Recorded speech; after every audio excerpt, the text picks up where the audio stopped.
amafosse tuzoshirako amakaje y'amalapin. Alors la capacité yonga ni 36 modules. 36 modules ni nayo makaje.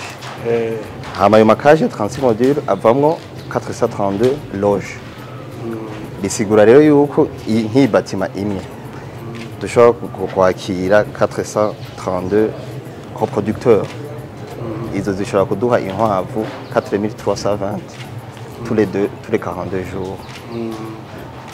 Comme dufite amabatima ane, batima zibiri ni maternité, batima zindi zibiri ni engrais. Batima imwe ari 432, batima zibiri kiba 864. Alors capacité yi centre naisseur ishobora kuduha 8640 l'apéro tous les 42 jours. Okay, mwatunga rero.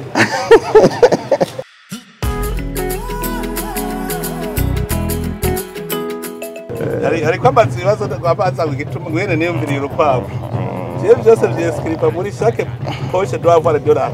None ko nasanze abajene mwihuta mushaka gutungana ingoga ari gico batungisha ningoga sanga champignon utungana ingoga ubwo nyene nozeye urukwavu utungana ingoga ubwo nyene hari ibintu bitungisha ubwo nyene bidateze nk'umurimye arimye ibiraya urimye ibiraya uzi neza uti je ndimye hectare y'ibiraya miliyoni 100 turareha mu mezi atarenga 3 kandi abantu benshi navyo bagira bagenda murabe mu kika bagiye mu burimyi bw'ibiraya ibiraya bizana amahera n'ingoga kandi menshi afadika ese nka hectare nka 5 hoho tuvuga uti ndahamze ubukero mugabo abandi kera twari tuzi teza ko mu fonctionnaire